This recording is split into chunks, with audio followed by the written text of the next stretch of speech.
कब्जा हो ना तो हम अपनी जान दे देंगे। हम जी किसी भी हालत में अपनी प्रॉपर्टी को छोड़ेंगे नहीं। हमने मरना मंजूर है, हम मर जाएंगे सब तरीके से। पर हमें ना जी घर है, ना ये जमीन है, ना कहीं रहने का ठिकाना है। अब ये कब्जा ले लेंगे, हमारे पास तो कोई भी जरिया नहीं है। जटोला का मकान तक बेच दिया, कुछ भी जरिया नहीं है जी। हम सड़क पर ये इतने बीमार रहे हैं बहुत ज्यादा। मैं हार्ट पेशेंट, बहुत ज्यादा तकलीफ ज्यादा रहती है, हमारे पास की काम धंधा नहीं है। इस जमीन से ही हमारा गुजारा हो रहा था। मेरी लड़की ने पैसा लगाया है इसके ऊपर, अभी 8 लाख रुपए लगाए जी, चले डलवाए इनके, सारा खर्चा मेरी लड़की उठा रही है। लड़का एक पैसा नहीं दे रहा। घर खाली कर दे तो कहने लगा जी कोर्ट जाओ, कोर्ट ही करवाओगे, दादा लाई का हिस्सा हम नहीं खाली करेंगे। हमारा चैनल लगाए गए आरोपों की पुष्टि नहीं करता। पीड़ित दंपति के द्वारा अपनी पीड़ा व्यक्त की गई है। नमस्कार, आप देख रहे हैं हरियाणा न्यूज अपडेट। वजीराबाद का बुजुर्ग दंपति हुआ धोखा का शिकार, संपत्ति हड़पने का आरोप। फर्जी तरीके से तैयार जनरल पावर ऑफ अटॉर्नी का दुरुपयोग कर करोड़ों की संपत्ति बेचने का मामला। कोर्ट में न्याय की गुहार। वजीराबाद निवासी एक बुजुर्ग दंपति ने अपने धोखाधड़ी कर जीवन भर की जोड़ी गई संपत्ति हड़पने का गंभीर आरोप लगाया है। पीड़ित नरेंद्र के अनुसार बेटे ने फर्जी तरीके से उनसे general power of attorney GPA ले ली और कुछ प्रॉपर्टी डीलरों की मिलीभगत से उनकी कई कीमती संपत्तियां बेच दी। पीड़ित का कहना है कि बेटा यही नहीं रुका, बल्कि चालाकी से संपत्ति को अपने नाबालिग पुत्र के नाम रजिस्टर करा लिया और स्वयं उसका अभिभावक बनकर धीरे धीरे सभी संपत्तियों की बिक्री कर दी। मामला पहले पटौदी न्यायालय पहुंचा। पीड़ित पक्ष का कहना है वहां पर उन्हें न्याय नहीं मिला। दंपति न्याय की उम्मीद में कोर्ट के चक्कर काट रहे हैं।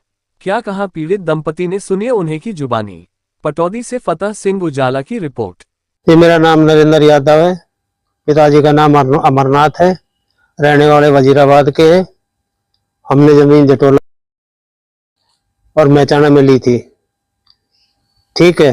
कितनी जमीन थी? 8.5 किला जटोला में था, 6.25 किला मैचाना में था। अब क्या समस्या आई है वो बताओ आप। अब हमारे लड़के ने, प्रशांत ने हमारे से जबरन बेईमानी से धोखाधड़ी से GPA ले ली। हमने कोर्ट केस किया और ये जो तक ये हुई है, ये GPA जो बनी है, ये वजीराबाद तहसील में बनाई गई है। उन्होंने सबने रिश्तेदारों ने मिलकर किस दबाव दिया है, किस वजह से उन्होंने सारी प्रॉपर्टी अपने नाम उतरवा लिया, अपने लड़के के नाम उतरवा लिए। हमने ये विरोध किया तो कहने लगा कि जी आपने अपनी मर्जी कर दी है।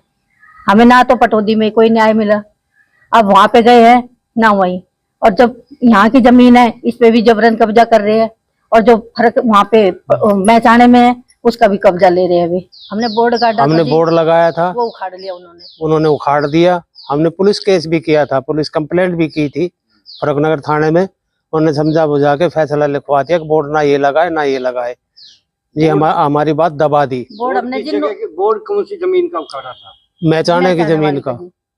वे कह रहे हैं कि हम इस पर हमने पैसे दे रखे, हम तो कब्जा ले। हमारे पास ना जी घर है, ना ये जमीन है, ना कहीं रहने का ठिकाना है। अब ये कब्जा ले लेंगे, हमारे पास तो कोई भी जरिया नहीं है।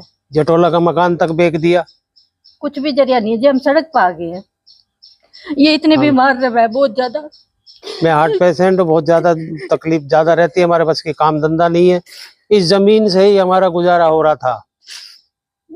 मेरी लड़की ने पैसा लगाया है इसके ऊपर, अभी 8 लाख रुपए लगाए जी, चले डलवाए इनके, सारा खर्चा मेरी लड़की उठा रही है। लड़का एक पैसा नहीं दे रहा। घर खाली कर दे तो कहने लगा जी कोर्ट जाओ, कोर्ट ही करवाओगे, दादा लाई का हिस्सा हम नहीं खाली करेंगे। हमें न्यायालय पर पूरा विश्वास है कि हमारी मदद करी जाए और हमें इंसाफ दिया जाए। हमारे पास और कोई जरिया नहीं है जी, सिर्फ विश्वास करने के अलावा हमारे साथ कोई नहीं है, कोई खड़ा नहीं है। हमें न्यायालय पर विश्वास है कि हमारे साथ न्याय होगा। हमारा सारा काम फ्रॉड तरीके से करवाया हो रहा है लड़के ने। हम सड़क के ऊपर आके खड़े हो गए हैं जी। हम बस यही हाथ जोड़ के विनती कर रहे हैं कि हमारे साथ न्याय किया जाए। जो हमारी जमीन है, प्रॉपर्टी है, उस पे हमारा कब्जा हो और हमारा कब्जा हो ना तो हम अपनी जान दे देंगे। हम जी किसी भी हालत में अपनी प्रॉपर्टी को छोड़ेंगे नहीं। हमने मरना मंजूर है, हम मर जाएंगे सब तरीके से, पर हम कब्जा नहीं छोड़ेंगे जी अपनी प्रॉपर्टी का, क्योंकि हमारे पास कोई जरिया नहीं है। हम कहाँ जाएंगे? लड़के ने सब कुछ बेच दिया है, हमारे न्यायालय में केस चल रहा है, न्यायालय में केस होने के बावजूद भी ये प्रॉपर्टी बेच दी है, केस होने के बावजूद प्रॉपर्टी बेची है जी उन्होंने। अब हमें बस गवर्नमेंट पे पूरा, न्यायालय पे पूरा विश्वास है कि हमारे साथ न्याय करा जाए, जो हमारे साथ धोखा हुआ